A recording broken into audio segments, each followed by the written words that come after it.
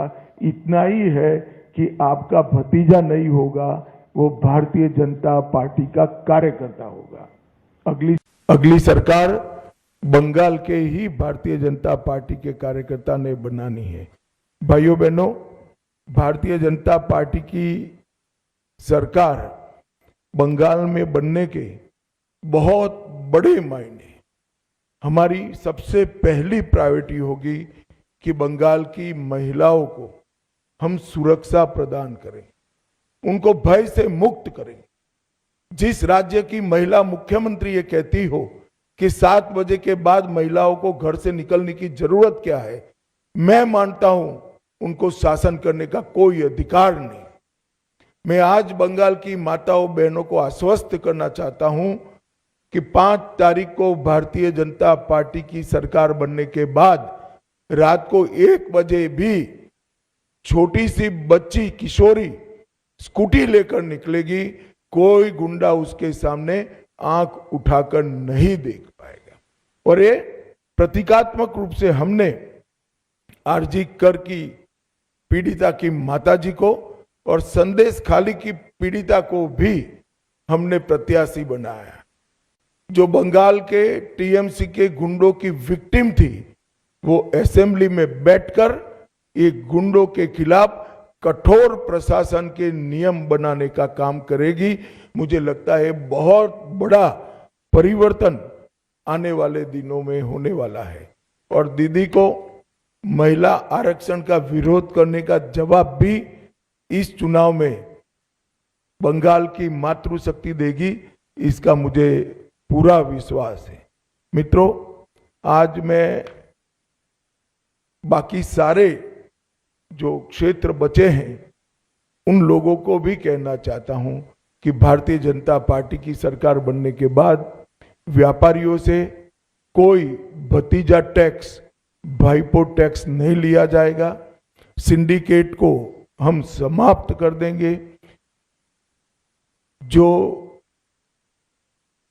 प्रशासन का राजनीतिकरण हुआ है और राजनीति का क्रिमिनलाइजेशन हुआ है, वो एक प्रकार से नासूर बना हुआ है।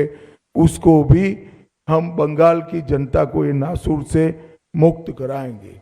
बंगाल के अंदर आधुनिक खेती के लिए कोई संगठित प्रयास विगत 50 साल से नहीं हुआ है।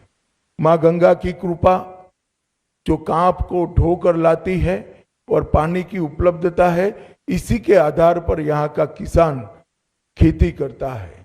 आने वाले दिनों में हमने तय किया है कि किसान की खुशहाली के लिए यहाँ के सारे परंपरागत क्रॉप है, इसके बड़े रिसर्च सेंटर हम यहाँ पर बनाएंगे। चाहे आलू हो, चाहे धान हो, चाहे बंगाल की मालदा की मसूर आम हो, पान हो, इस सभी के लिए इसकी खेती को वैज्ञानिक तरीके से हम आगे बढ़ाएंगे। और एक भ्रष्टाचार प्रस्तापित इंस्टीट्यूशनलाइज करने का काम ममता बनर्जी ने किया है। 32 से ज्यादा घोटालों के माध्यम से 10,000 करोड़ से ज्यादा रुपयों का भ्रष्टाचार बंगाल में हुआ है। 10,000 करोड़ के रुपए। हमारी सरकार भ्रष्टाचार मुक्त पारदर्शी शासन तो देगी ही देगी, मगर जिन्होंने भ्रष्टाचार किया है इनके खिलाफ एक श्वेत व्हाइट पेपर जारी कर सारे भ्रष्टाचार के आरोपों की सुप्रीम कोर्ट के रिटायर्ड जज से जांच कराकर। और इधर लेबनान में इजराइल ने भयानक हमलों से हिजबुल्लाह के कई सैन्य अड्डों को बर्बाद करने का दावा किया। इजराइल की सेना ईरान के मिसाइलों पर मिले नए अलर्ट से भड़क गई है। इजराइल के लिए सबसे खतरनाक खबर सेना के अंदर से आई है। इजराइल के सरकारी चैनल कान की रिपोर्ट है कि इजरायली एयरफोर्स के 2 टेक्नीशियन ईरान के लिए जासूसी कर रहे थे। दोनों को गिरफ्तार कर लिया गया है। उन पर आरोप है कि जंगी जेट F-15 की जानकारी ईरान को लीक की गई है और ये दोनों इजराइल के तेल नौफ एयर बेस पर तैनात थे, जहां से लीक की गई उनकी जानकारी की मदद से ही ईरान ने ट्रंप के जंगी जेट को मार गिराया। ईरान ने 3 अप्रैल को अमेरिका के जंगी जेट F-15 को मार गिराया था। तो क्या ईरान ने जासूसों से मिली जानकारी की मदद से ही अमेरिका के F-15 को इंटरसेप्ट किया? क्योंकि पता चला है कि ईरान ने जिन एजेंट्स का इस्तेमाल किया उनसे इजराइल के पूर्व आर्मी चीफ हर्जी हलेवी और सुरक्षा मंत्री बेन ग्विर की भी जानकारी मांगी थी। इजराइल की सेना में ईरान के लिए जासूसी के शक में अभी 8 और सैनिकों पर तलवार लटक रही है। ईरान ने इजराइल के स्टाइल में ही बदला लेना शुरू कर दिया है, क्योंकि लंबी लड़ाई का माहौल बन गया है। इधर इजराइल अपनी लकीर लंबी करता जा रहा है। लेबनान में इजराइल हमले रोकने के लिए तैयार नहीं हो रहा है। दक्षिणी लेबनान में येलो लाइन खींचकर इजराइल ने इलाके को खाली करने के ऑर्डर दे दिए हैं। वहीं लेबनान के कफर शहर में 14 हिजबुल्लाह लड़ाकों के जनाजे में जन सैलाब उमड़ आया। मारे गए लड़ाकों के ताबूतों पर हिजबुल्लाह के पीले और हरे रंग के झंडे लिपटे थे। इस मातम में महिलाओं की आंखों में आंसू थे। जुबान पर इजराइल की बर्बादी की कस्में थी। हिजबुल्लाह ने ऐलान किया है कि इजराइल को लेबनान की 1 इंच जमीन के लिए सबसे भयानक जंग लड़नी होगी।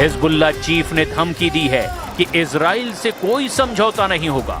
मतलब सारे फ्रंट एक्टिव हैं, वो ईरान हो, लेबनान हो, गाजा हो या फिर खाड़ी का कोई भी देश। ये भी साफ है कि इस बार ईरान के ताप से बचना दुश्मनों के लिए नामुमकिन है।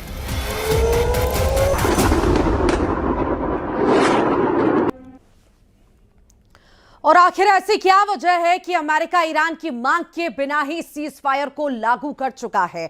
वॉर एक्सपर्ट्स का साफ कहना है कि अगर अमेरिका ईरान पर इस वक्त हमला करता है तो अमेरिका को बहुत भारी पड़ सकता है, क्योंकि ईरान के पास अभी भी 70% मिसाइलों का जखीरा बचा हुआ है।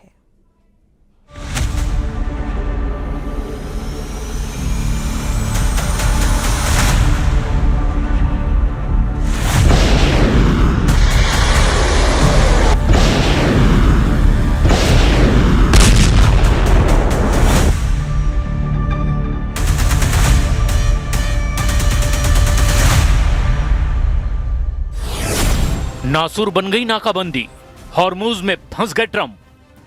ईरान युद्ध अब उस दौर में पहुंच चुका है जहां या तो ईरान की बुरी तरह से तबाही होगी या फिर ईरान हॉर्मुज के समुद्री इलाके को अमेरिकी सेना के लिए जहन्नुम बना देगा। सबसे बड़ी और खतरनाक बात तो यह है कि इस वक्त ईरान में सत्ता की चाबी जिन लोगों के हाथ में है वो अमेरिका और इजराइल से दो दो हाथ करने के लिए अब पूरी तरह से तैयार हैं। ईरान की सैन्य ताकत और मिसाइलों को लेकर जो रिपोर्ट सामने आ रही है वो बहुत ज्यादा हैरान करने वाली है। ईरान के पास अभी भी 70% मिसाइलें मौजूद है, जो अमेरिका और इजरायली अड्डों के लिए बहुत बड़ा खतरा है। खबर तो ये भी है कि ईरान ने हॉर्मुज में पूरी ताकत से टैक्स वसूलना शुरू कर दिया है और अमेरिका की नाकेबंदी कुछ भी नहीं कर पाई। ईरानी स्पीड गन बोट्स ने तो कई जहाजों को पकड़ा है। खबर तो यहां तक है कि पाकिस्तान की तमाम कोशिशों के बावजूद ईरान अमेरिका से बातचीत के लिए अभी तक तैयार नहीं है।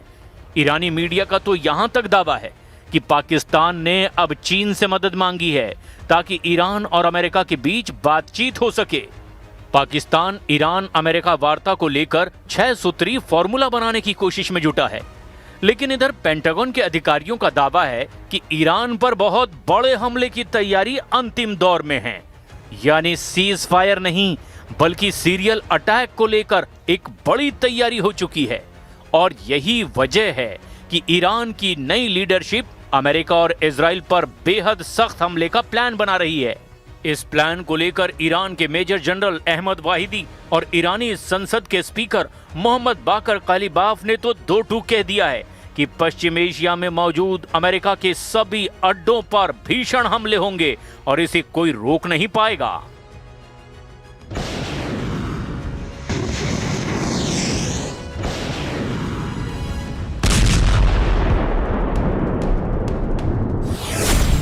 वहीदी और कालिबाफ का टारगेट 60 अड्डे। ईरान की लीडरशिप के दो टॉप चेहरों को ध्यान से देख लीजिए। एक है मेजर जनरल अहमद वाहिदी और दूसरे हैं मोहम्मद बाकर कालिबाफ। दोनों ही इस वक्त अमेरिका की आंखों की बड़ी किरकिरी बने हुए हैं। दावा यह किया जा रहा है कि दोनों नेता ईरान के हार्डकोर नेता हैं, जो अमेरिका और इजराइल के सामने जरा भी झुकने को तैयार नहीं हैं। आप दोनों नेताओं के बारे में भी थोड़ा जान लीजिए कि कैसे दोनों नेता इस वक्त अमेरिका के लिए सबसे बड़ा चैलेंज बने हुए हैं। मौजूदा जंगी माहौल में मेजर जनरल अहमद वाहिदी और मोहम्मद बाकर कालिबाफ ईरान की सत्ता के दो सबसे मजबूत स्तंभ बनकर उभरे हैं। जहां वाहिदी युद्ध के मैदान को संभाल रहे हैं तो वहीं कालिबाफ कूटनीतिक और रणनीतिक मोर्चे पर पूरी तरह से जिम्मेदारी संभाल रहे हैं। मेजर जनरल अहमद वाहिदी को द शैडो कमांडर कहा जाता है, जबकि मोहम्मद बाकर कालिबाफ को द स्ट्रेटेजिक पायलट कहा जाता है। Major general Ahmad Vahidi Quds Force के पहले कमांडर थे। इन्होंने ही ईरान के उस प्रॉक्सी नेटवर्क हिजबुल्लाह हमास की नींव रखी, जो आज इजराइल के लिए सबसे बड़ा सिरदर्द है। कालिबाफ पूर्व एयरफोर्स कमांडर हैं और तेहरान के मेयर और पूर्व चीफ रह चुके हैं। उनके पास सैन्य और प्रशासनिक दोनों अनुभव है। कालिबाफ खुद एयरबस उड़ाने वाले पायलट रहे हैं, जो उनकी सटीक और कैलकुलेटेड सोच को दर्शाता है।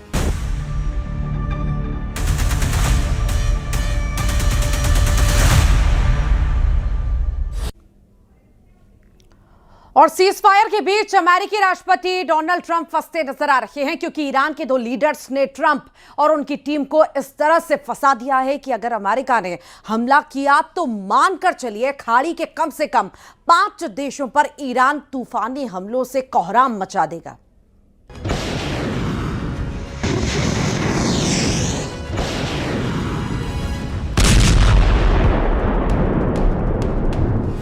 अभी तक की सूचना के मुताबिक इस्लामाबाद में अमेरिकी उपराष्ट्रपति जेडी वेंस के साथ युद्ध विराम की गुप्त वार्ताओं में ईरानी प्रतिनिधि मंडल का नेतृत्व कालीबाफ ही कर रहे हैं। कहा जाता है कि कालीबाफ युद्ध की रणनीति और कूटनीति का गजब का संतुलन बिठाते हैं और वो युद्ध के मैदान में वाहिदी को पूरी छूट देते हैं ताकि मेज पर अमेरिका से बेहतर सौदेबाजी की जा सके। इधर वहीदी को सुप्रीम लीडर अली खामनेई की मौत के बाद इस वक्त ईरान के अघोषित सैन्य शासक की तरह काम करने का मौका मिला है। वहीदी को अदृश्य जनरल कहा जाता है क्योंकि ये सार्वजनिक चकाचौंध से दूर रहकर गुप्त ऑपरेशन चलाने में माहिर हैं। कालीबाफ अमेरिका को भरोसे के काबिल नहीं मानते, लेकिन वाहिदी इसके विपरीत हैं। वो आर्थिक लाभ के लिए रणनीतिक समझौते करने के पक्ष में रहे हैं। वाहिदी जरूरत से ज्यादा कट्टर ईरानी शासक हैं जो हर हाल में अमेरिका से जंग में आर पार करना चाहते हैं। वाहिदी की रणनीति बिल्कुल सीधी लड़ाई की बजाय छापामार समुद्री युद्ध और मिसाइल हमलों पर केंद्रित है। हॉर्मुज में समुद्री सुरंगें बिछाना इन्हीं के दिमाग का खेल माना जाता है। वाहिदी अमेरिका को एक ढहता हुआ साम्राज्य मानते हैं। उनका मानना है कि बातचीत कमजोरी की निशानी है और केवल सैन्य दबाव ही अमेरिका को पीछे हटा सकता है। वाहिदी ने हाल ही में अमेरिका के साथ किसी भी तरह की बातचीत को सिरे से खारिज कर दिया था जब तक कि नौसैनिक नाकाबंदी पूरी तरह से अमेरिका खत्म न कर दे।